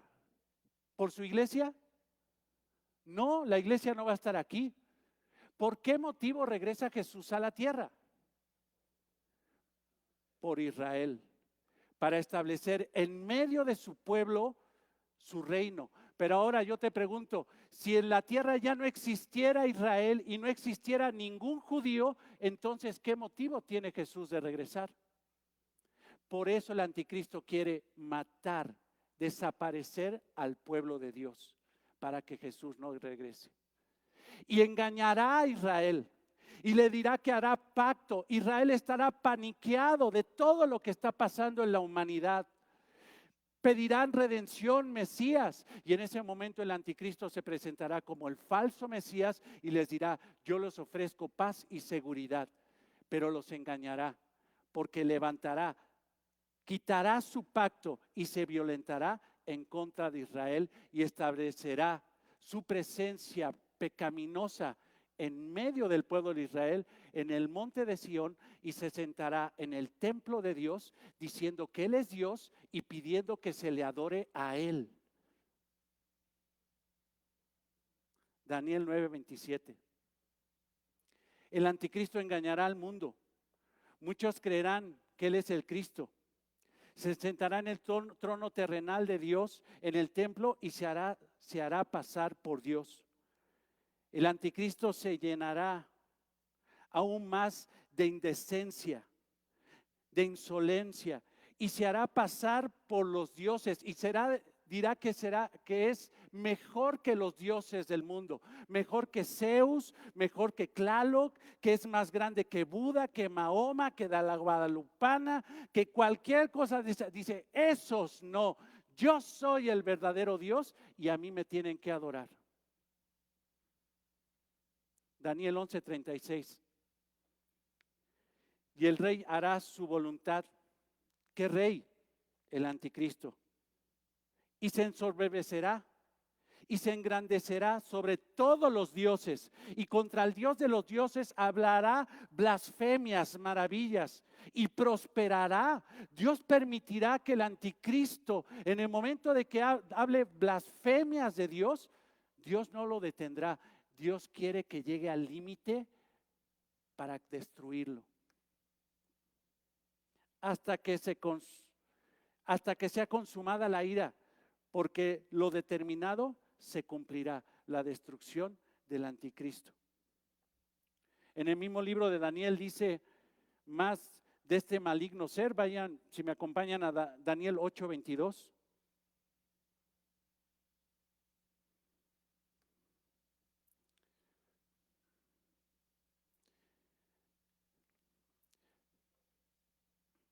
Y en cuanto al cuerno que fue quebrado, y sacudieron 4 en su lugar, significa que 4 reinos se levantarán de esta nación, aunque no con la fuerza de él. Y al fin del reinado de estos, cuando los transgresores lleguen al colmo, o sea, cuando llegue, y estamos hablando de los tiempos de la tribulación, cuando llegue esos transgresores al colmo, ¿a qué quiere decir esto? A la plenitud del pecado que Dios está permitiendo, llegando al punto del colmo, hasta el punto donde se desatará la ira de Dios, se levantará un rey altivo de rostro y entendido en enigmas. ¿Qué quiere decir? Brujo. Va a ser una persona que va a hacer milagros, prodigios, una persona maligna. La palabra de Dios dice que también ese hombre, el anticristo, va a ser homosexual, porque va a desechar el amor de la mujer. Va a ser un brujo, va a ser un experto en cosas ocultas, va a tener comunión con demonios y por eso va a ser poderoso. Y su poder se fortalecerá más no con fuerza propia, y causará grandes ruinas y prosperará y hará arbitrariamente y destruirá a los fuertes y al pueblo de los santos. Ese es el anticristo que va a engañar. ¿Cómo va a engañar? Vendrá a decir a esos pueblos, va a haber paz, yo se las voy a dar. Yo soy el príncipe de paz. Y conmigo, quien crea en mí y esté conmigo tendrá paz. Pero eso no es cierto. Ve Apocalipsis 6, que es otro pasaje que nos revela más información acerca de esos tiempos de engaño. Apocalipsis 6:2.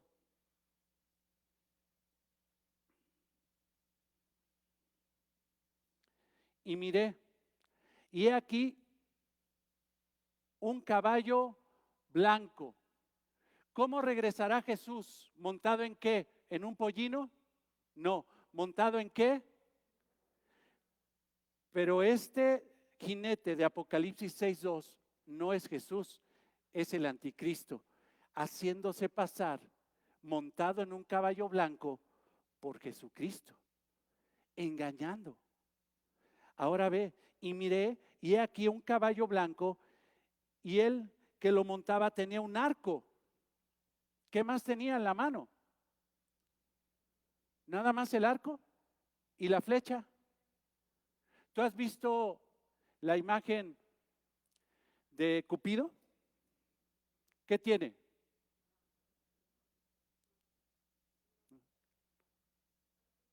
Arco y flecha, ¿no? Este nada más tiene el arco. ¿Qué quiere decir?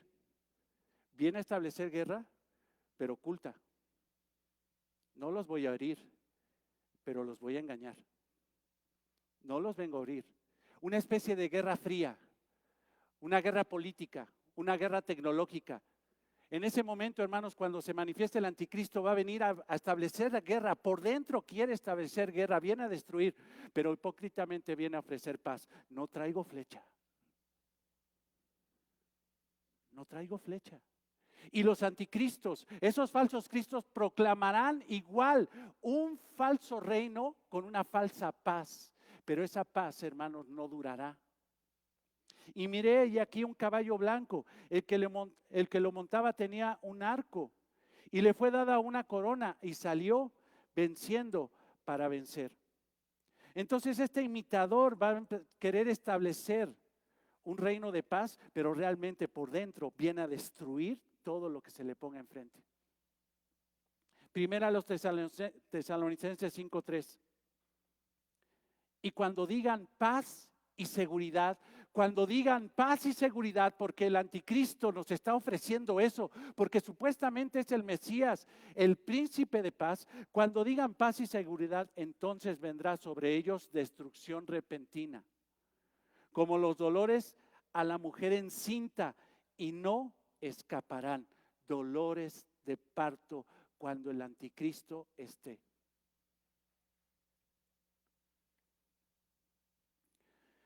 Entonces, ¿para qué vienen estos falsos cristos diciendo yo soy el Cristo? Para abrir el camino del anticristo. Y así como Juan el Bautista abrió el camino del Señor, así vendrán los falsos cristos, los anticristos, a predicar la venida de un supuesto Mesías que establecerá paz en la humanidad cuando realmente no viene a establecer paz, sino una destrucción repentina de toda la humanidad.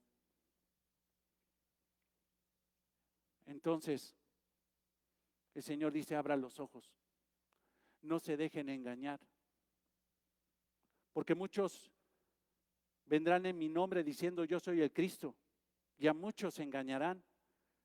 Versículo 23, entonces si alguno os dijere, mirad, aquí está el Cristo, o mirad, ahí está, no le creáis, porque se levantarán falsos cristos y falsos profetas y harán grandes señales. No le hagan caso a eso, ni prodigios. Eso no son garantía de que realmente son Jesucristo. De tal manera que se engañarán, y si fuese posible, imposible que sea así, pero será tan agresiva el engaño que aún podrían engañar a un creyente.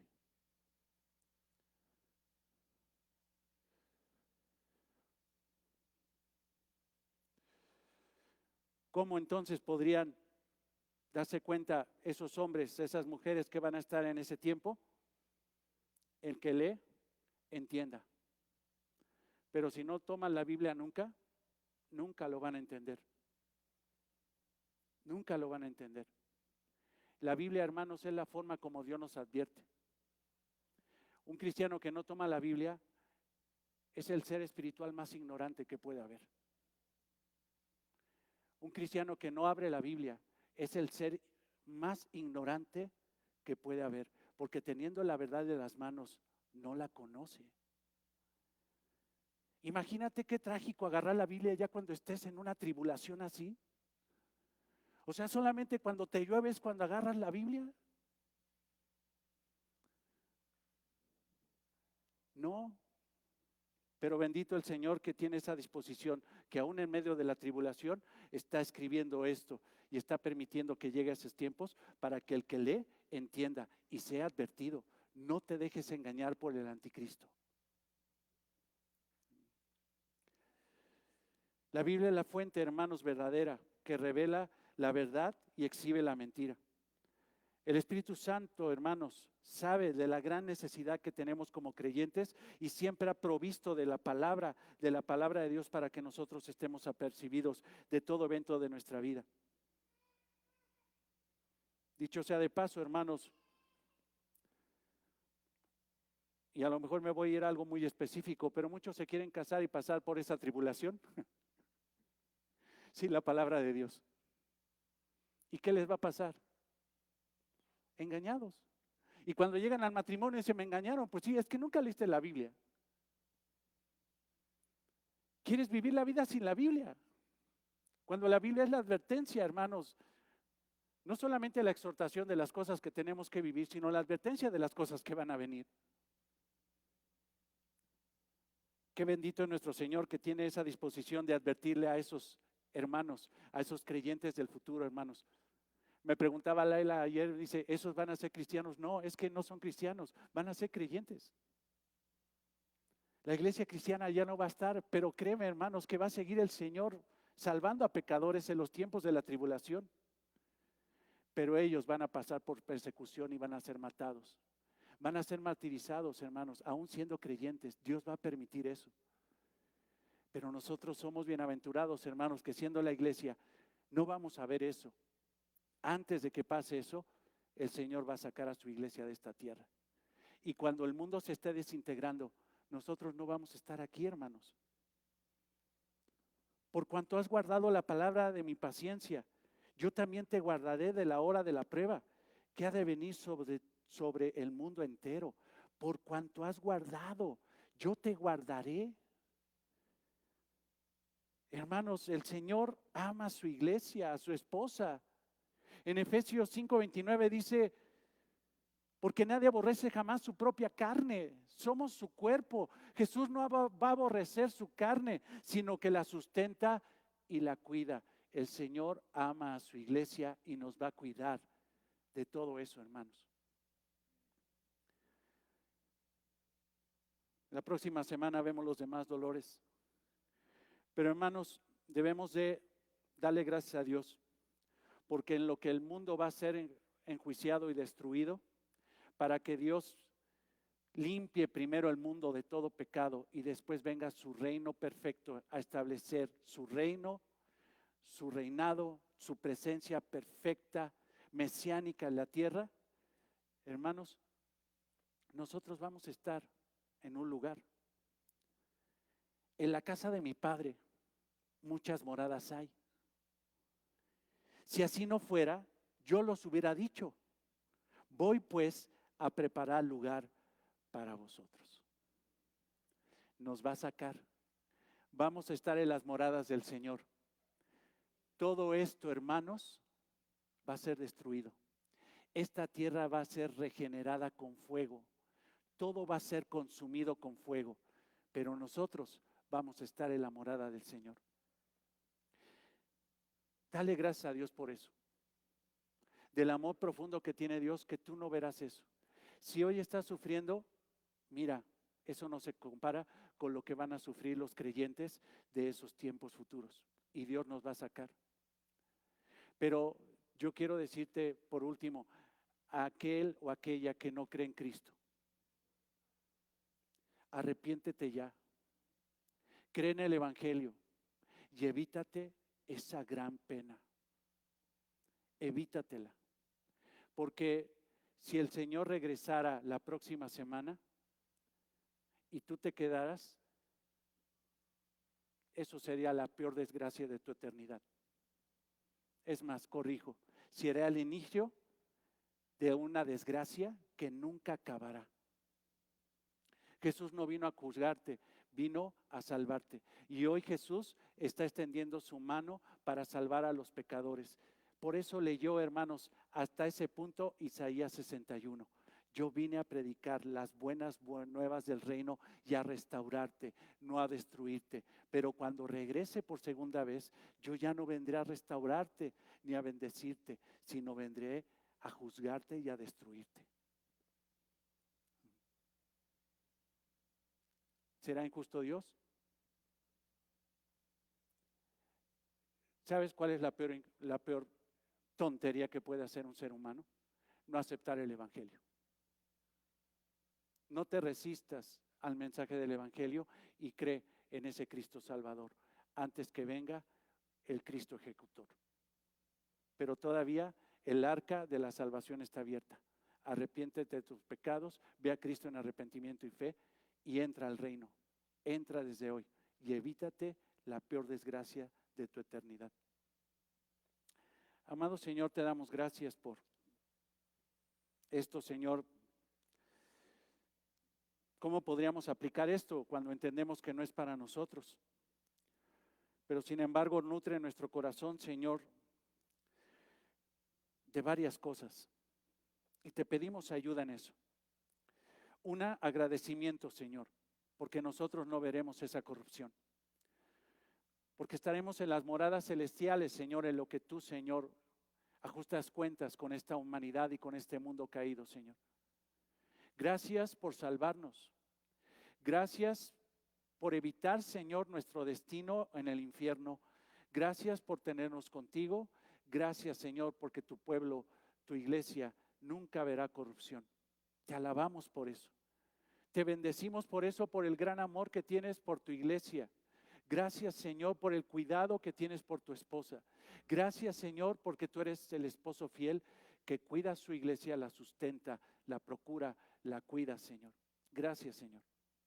Pero también, Señor, nos llenamos de tristeza al ver familiares que no creen en ti, Señor. Que parece, Señor, que prefieren estos eventos futuros, que prefieren el juicio, el infierno eterno, Señor, que la gloria eterna. Señor, ellos no podrán darse cuenta del gran peligro espiritual que están corriendo, Señor, si tú no los redarguyes. Por eso, Padre, te pedimos que a través de tu Espíritu los convenzas de pecado, de justicia y de juicio venidero, Señor, porque solamente tu Espíritu es capaz de convencer a un corazón tan duro, Señor, como lo tienen nuestros familiares. Nos duele, Señor, que ellos se están perfilando a la destrucción.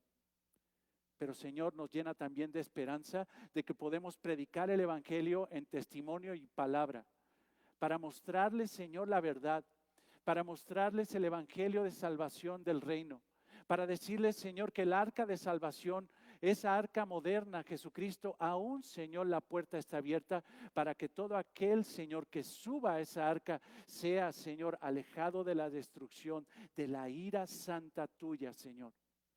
Señor, danos la valentía para predicar el evangelio, para predicarlo con exactitud, Señor, porque estamos en los tiempos postreros, porque estamos en los tiempos de gracia, donde la iglesia está predicando la palabra y más se están integrando a la iglesia, Señor, hasta que llegue el momento, Señor, de que todo sea consumado en tu iglesia y te la lleves, Señor.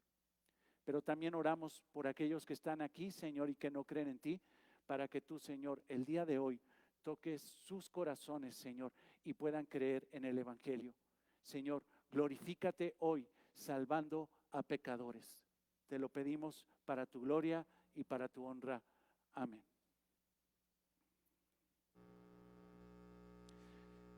Si me acompañan, hermanos, nos ponemos de pie.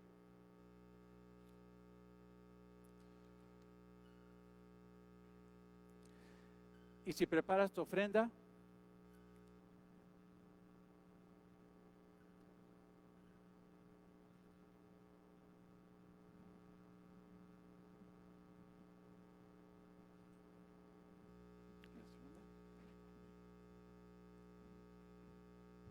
la segunda.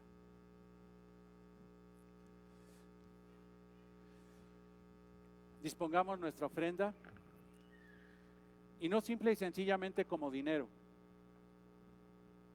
El Señor Jesucristo en una parábola dijo que las riquezas son injustas. ¿Y a qué se refiere eso? Que son impersonales, son neutras. Con el dinero se pueden hacer cosas muy buenas, como bendecir a un hermano en necesidad, una viuda que no tiene sustento, ayudar a un ministerio donde se predica la palabra, sustentar un lugar como este que requiere pagar la renta, la luz, los servicios. Eso es muy bueno, porque es aportar y hacer riquezas en el cielo. Pero también con el dinero se pueden hacer cosas muy malas, muy malas. Hermanos, que Dios lo que te ha dado, todo lo que te ha dado sea para hacer cosas buenas, para su gloria y para su honra. Y cuando tú ofrendas, no por imposición, no por amargura, no con amargura, sino con alegría, con liberalidad, tú estás haciendo algo muy bueno con ese dinero, ayudando a la obra del Señor. Vamos a orar, hermanos. Vamos a orar. Señor, te damos gracias porque tenemos la providencia de tu mano generosa, Señor.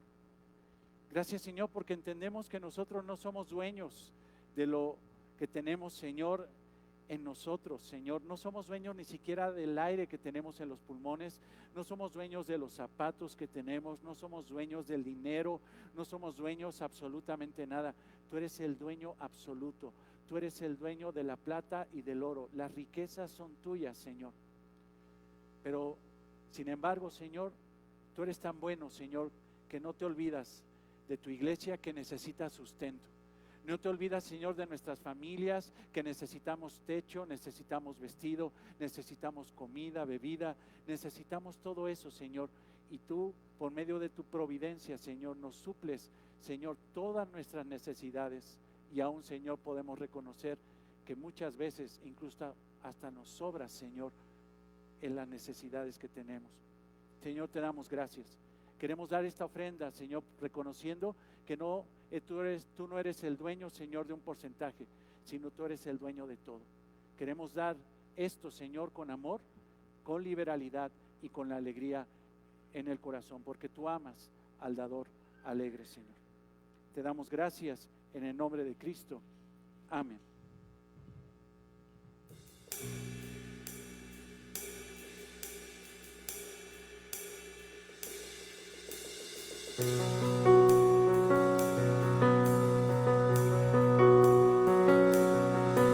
Ves al mundo quebrantado y el mal que está avanzando. Sabes que la luz de Dios traspasa toda oscuridad. Desearías ver que todo nuevo es. Amén.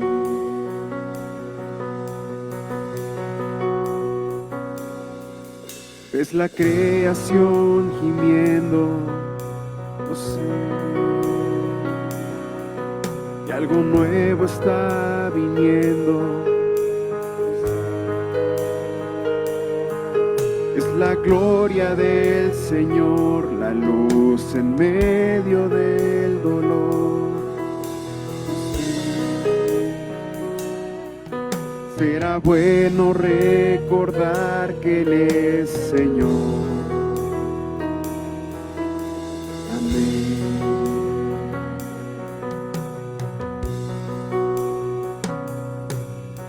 Hay alguien que es digno. Hay alguien así, hay alguien que pueda el libro leer y el sello abrir. El león de Judá, la muerte venció, el cordero murió, el rescate pagó y nos liberó. Él es digno. Él es digno del poder y la gloria, es digno, será digno de honor. Él es.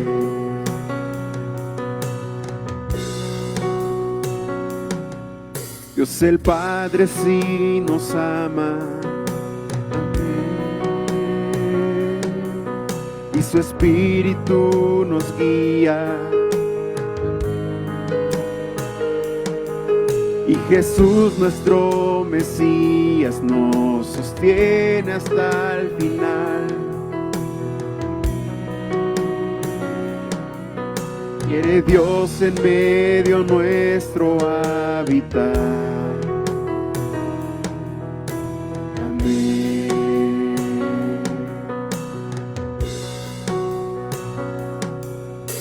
Hay alguien que es digno, hay alguien así, hay alguien que puede el libro abrir y el sello abrir.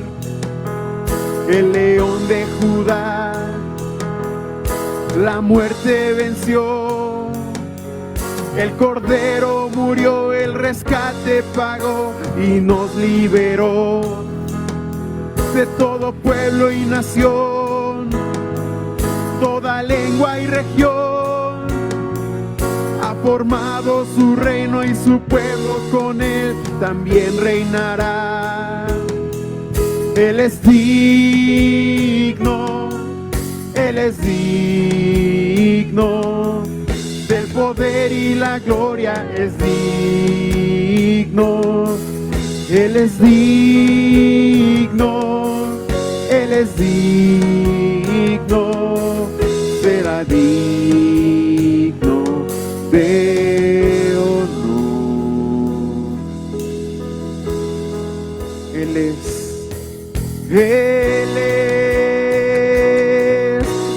digno, Él es digno, Él es.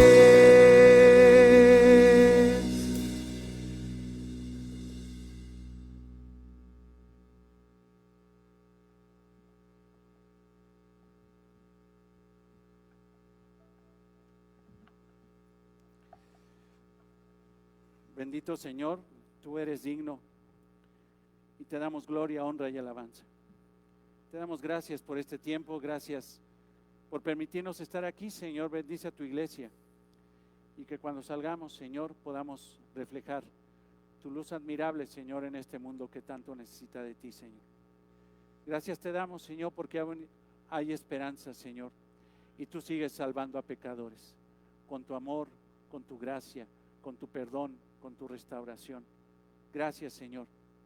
Oramos, Señor, para que esta iglesia sea funcional en tus manos, para que podamos salir, Señor, y reflejar la santidad de Cristo, Señor, no en perfección, pero sí sinceramente, Señor, para que muchos, Señor, vean a través del testimonio de tu iglesia que está en la tierra, que tú gobiernas desde los cielos, Señor, y que pronto volverás.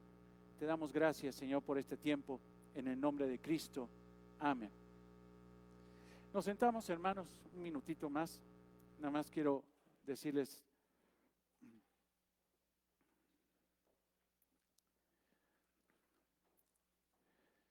bueno, les recuerdo que estamos ahorita ya con el diario de Hechos, estamos ya en el volumen 2 del diario. Seguramente ya ahorita lo debe tener ahí o ya lo están imprimiendo.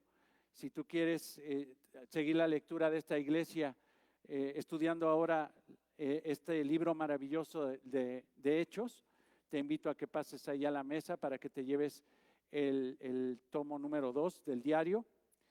Es algo maravilloso porque se explica muy bien ahí los primeros 5 versículos del capítulo 1 y sumamente importante para poder entender todo el libro de Hechos.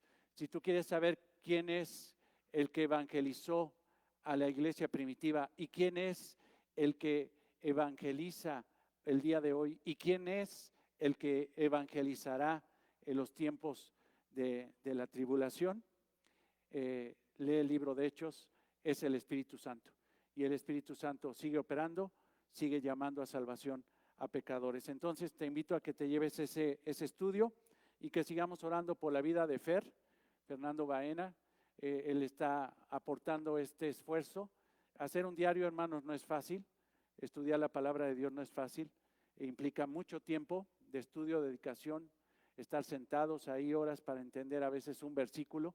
Pero confiando que el Señor está guiando su corazón, pues está haciendo este esfuerzo para darlo a la iglesia y que podamos ser edificados. Entonces les pido siempre que estemos orando por no solamente por Fer, sino por todas las enseñanzas, la predicación de esta congregación. Otra cosa, nuestro hermano Enrique, no sé si levantas tu mano, Enrique Junior, sí, ahí está, Enrique Junior. Nuestro hermano Enrique está vendiendo quesos. No los trae, pero creo que allá afuera va a haber una lista, donde está la lista y está su teléfono. Si le quieres hacer un pedido, ahí le puedes hacer el pedido a Enrique. Bendice a Enrique, ayúdalo en este esfuerzo que está haciendo para seguir adelante. Y la verdad, otra cosa es que están buenos los quesos, entonces están muy buenos. Entonces, puso la lista, llámalo, hazle el pedido y seguramente ya se coordinan para traerte tu pedido la próxima semana. Y tenemos la mesa de los libros. Te sugiero que te acerques ahí a la mesa. Son buenos libros.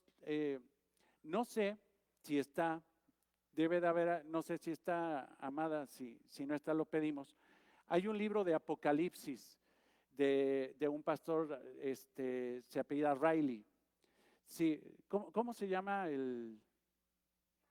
Charles Riley. Ese libro, yo sé, hermanos, que con la predicación de Mateo 24 es muy largo, es algo muy fuerte. A veces trata uno de establecer bien los tiempos y todo eso puede ser confuso. Ora siempre para que yo sea lo más claro posible. Cuando no me entiendas, lo primero antes de juzgarme es orar para que yo sea claro en la predicación de la palabra, ¿no? Es lo primero que tienes que hacer. Pero hay libros hermosos, como hay uno ahí de Charles Riley que habla de Apocalipsis. Y si quieres entender Mateo 24, tienes que leer y entender el libro de Apocalipsis y el libro de Daniel. Entonces, si quisieras tú ser el primero de llevarte esa bendición, pues llévate el libro que está ahí en la mesa y si necesitan más, los pedimos para que la próxima semana los tengas. Son buenos libros que te van a ayudar al entendimiento de la palabra. Lo que pretendemos siempre es dar un mensaje y si tú quieres profundizar más en el mensaje, encontrarás buenos libros en la mesa para profundizar en esas doctrinas. Hermanos, Dios los cuide, Dios los guarde, los amamos, nos vemos la próxima semana. Y por último, nada más les recuerdo que siguen ahí los formatos de membresía. Quien quiera ser miembro de esta iglesia, por favor, pasen y llévense ¿cómo se llama? El formato de membresía. Los que lo tienen y no lo han traído y quieren ser miembros de esta iglesia, tráiganlo ya para que puedan ser entrevistados. Y quien no quiera ser miembro de esta iglesia, pero quiera venir a esta iglesia, bienvenido. Lo amamos, la amamos y esperamos en el Señor que un día te consagres, ya sea en la membresía de esta iglesia o en alguna otra iglesia, que sea una iglesia genuina del Señor. Los amamos, hermanos, Dios los bendiga, Dios los guarde, Dios los cuide.